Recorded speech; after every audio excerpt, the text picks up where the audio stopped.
ಮಾಡ್ತಿದ್ದೀರಾ? ತಯಾರಿ ನಾವು 15 ಲಕ್ಷ ಗಿಡ ನೆಡುವ ಸಲುವಾಗಿ ತಯಾರಿ ಮಾಡ್ತಾ ಇದ್ದೀವಿ. ಇವತ್ತು ಸೈಟ್ ವಿಸಿಟಿಗೆ ಬಂದಿದ್ದೀವಿ. Are you all organizing this? No, BDS we have come as a part of hands-on foundation. Where is this happening, ma'am? This is happening near Kengeri. There's a layout called as NPKF. When is this happening, sir? 27.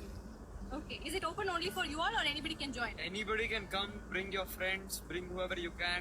Let's plant trees. Why is this special, ma'am? Special for our Mother Earth and our Bangalore.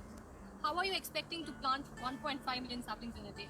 Well, together, everybody watching the video should join, bring their friends, family. By the end of the day, 1.5 is nothing.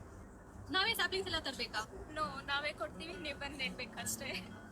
How do we register for this? You just have to go to greenbengaluru.pta.in and register. Why NPKF? NPKL because it's a largest area which Hands On Foundation have volunteered for. So it's around 100 acres spread across 10 kilometers. So we need lot of volunteers and with your help we can achieve this 1.5 million tree plantation. ಇದಕ್ಕೆ ನಾವೇನಾದ್ರೂ ತರಬೇಕಾ? Your energy with shoes and cap on. ಕರೆಕ್ಟಾಗಿ 1.5 million ಅಂತ ಹೇಳ್ತಿದ್ದೀರಾ, ಏನಕ್ಕೆ sir? 1.5 million trees ನೆಡೋದ್ರಿಂದ Guinness world ರೆಕಾರ್ಡಲ್ಲಿ join ಆಗಬೇಕಂತ ಇದೆ.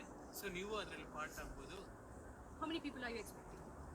1 acre we are planting 7,500 trees and one volunteer will plant 30 trees. So we need at least 50,000 people for hands-on initiative. Please come join us. Timings ಏನು sir? 6 AM and as long as you want to stay and stick around and plant more trees. ಅಷ್ಟು ಬೆಳಗ್ಗೆ ಏನಕ್ಕೆ? ಸೂರ್ಯದೇವನ ಬಿಸಿಲು ಕಡಿಮೆ ಇದ್ದಾಗಲೇ ಎಲ್ಲ plant ಮಾಡಬೇಕು, ಅದಕ್ಕೆ ಬೇಗ ಬರುತ್ತೆ. ಅಷ್ಟು ಗಿಡಗಳು ಅಷ್ಟು ಚಿಕ್ಕ ಜಾಗದಲ್ಲಿ ಸಾಕಾಗುತ್ತಾ ಸರ್? ಬೆಳೀತದ್ದು ಮಿಯಾವಾಕಿ ಮೆಥಡಲ್ಲಿ ಬೆಳೆಸೋದ್ರಿಂದ ಚೆನ್ನಾಗಿ ಬೆಳೆಯುತ್ತೆ. ಈ ಮಿಯಾವಾಕಿ ಮೆಥಡ್ ಅಂದ್ರೆ ಏನು ಮ್ಯಾಮ್? ಇದರಲ್ಲಿ ನೇಟಿವ್ ಸ್ಪೀಶೀಸ್ ಹತ್ತತ್ರ ಗಿಡ ನೆಡ್ತೀವಿ, ಬೇರೆ ಬೇರೆ ಸ್ಪೀಶೀಸ್ ಏನು ಹತ್ತತ್ರ ನೆಟ್ಟಿದ್ರಿಂದ ಅದು ಬೇಗ ಬೆಳೆಯುತ್ತೆ. ಸರ್ವೈವಲ್ ಆಫ್ ದ ಫಿಟ್ಟೆಸ್ಟ್ ತರ. ಎಸ್. ಇದೆಲ್ಲ ಬೆಂಗಳೂರು ಆಕ್ಚುಲಿ ಗಾರ್ಡನ್ ಸಿಟಿ ಅಂತ ನೇವಿತ್ತು, ಬಟ್ ಗಾರ್ಡನ್ ಹೋಗಿ ಗಾರ್ಬೇಜ್ ಜಾಸ್ತಿ ಆಗಿ ಸೊ ಅದಕ್ಕೆ ಗ್ರೀನ್ರಿ ವಾಪಸ್ ತಗೊಂಬಂದು ಮತ್ತೆ ತಿರ್ಗಾ ಗಾರ್ಡನ್ ಸಿಟಿ ಅಂತ ಮಾಡ್ಬೇಕಂತ. ಸೊ ಒಂದು ಸಾಂಗ್ ಇದೆ, ಕೆಂಪೇಗೌಡ ಕಟ್ಟಿದ ಊರಿಗೆ ಒಂದಿದೆ, ಬಟ್ ಕೆಂಪೇಗೌಡ ಕಟ್ ಹೋಗಿದ್ದಾಯಿತು, ಬಟ್ ನಾವು ನಮ್ಮ ನೆಕ್ಸ್ಟ್ ಫ್ಯೂಚರ್ ಜನ್ರೇಷನ್ಗೆ ಸಸ್ಟೈನೇಬಲ್ ಬ್ಯಾಂಗ್ಳೂರ್, ಸಸ್ಟೈನೇಬಲ್ ಅರ್ತ್ ಕೊಡಬೇಕು ಅಂತ ಇದೊಂದು ಇನಿಷಿಯೇಟಿವ್ ತಗೊಂಡು ಮಾಡ್ತಾ ಇದೀವಿ. ಎಲ್ಲರೂ ಬನ್ನಿ, ಎಲ್ಲ ಪಾರ್ಟಿಸಿಪೇಟ್ ಮಾಡಿ. Hey, what's your age? Well, How are you into this? because of my mother and mother nature. ಈ ಕಾಲದಲ್ಲಿ ಎಲ್ಲರೂ ಉಳಿಸ್ಲಿಲ್ಲ ಅಂದರೆ ನಮ್ಮ ಜನ್ರೇಷನಿಗೆ ಸಿಗಲ್ಲ. ಸೊ ಅದಕ್ಕೆ ನಾವು ನಮ್ಮ ಜನ್ರೇಷನ್ಗೋಸ್ಕರ ವರ್ಕ್ ಮಾಡಬೇಕು. ಮ್ಯಾಮ್, ಮಳೆ ಬಂದ್ರೆ ಏನಾಗುತ್ತೆ? ಪೋಸ್ಟ್ಪೋನ್ ಏನಾದರೂ ಮಾಡ್ತೀರಾ? ಪೋಸ್ಟ್ಪೋನ್ ಎಲ್ಲ ಕ್ವೆಶನ್ ಇಲ್ಲ. ಮಳೆ ಬರಲಿ ಬಿಸಿಲಿರಲಿ ಬರಬೇಕು, ನೆಡಬೇಕು, ಗಿನ್ನಿಸ್ ವರ್ಲ್ಡ್ ರೆಕಾರ್ಡ್ ಮಾಡಬೇಕು. ಗಿಡಗಳೆಲ್ಲ ಎಲ್ಲಿಂದ ತರ್ತಿದ್ದೀವಿ? PREs ಅಲ್ಲಿ ರಾಮೇಗೌಡರು ಅಂತಿದ್ದಾರೆ, ಅದೇ ಥರ ಎಷ್ಟೊಂದು ಜನ ಲೋಕಲ್ ಫಾರ್ಮರ್ಸಿಂದ ನೇಟಿವ್ ಸ್ಯಾಂಪಲ್ಸ್ನ ತರ್ತಾ ಇದ್ದೀವಿ ನಾವು. ಇವಾಗ ಬೆಂಗಳೂರಲ್ಲಿರೋ ಮರಗಳೆಲ್ಲ ಬೀಳ್ತಿದೆ, ಅದಕ್ಕೆ ಏನು ಮಾಡೋದು? ನಾವು ಸೆಲೆಕ್ಟ್ ಮಾಡಿರೋದು ನೇಟಿವ್ ಸ್ಪೀಸೀಸ್ ಮಾತ್ರ. So no exotic plants, only the native land. So long term ಇರುತ್ತೆ. ಗಿಡ ನೆಟ್ಟಿದ್ದಾದ್ಮೇಲೆ post care sir? Post care ಇದೆ. ಸೊ 3 years hands-on foundation ಮೇಂಟೈನ್ ಮಾಡುತ್ತೆ. ಇದನ್ನ ನಾವು ಯೂಸ್ ಮಾಡ್ಬೋದು. ಆಮೇಲೆ ಅಫ್ಕೋರ್ಸ್ ಪ್ಲಾನ್ ಇದೆ, PDA ಪ್ಲಾನ್ ಮಾಡ್ತಾ ಇದ್ದಾರೆ. ಗಿಡ ನೆಟ್ಟಾದ್ಮೇಲೆ ಈ ಹಸುಗಳು ಪ್ರಾಣಿಗಳೆಲ್ಲ ತಿನ್ಬಿಟ್ರೆ?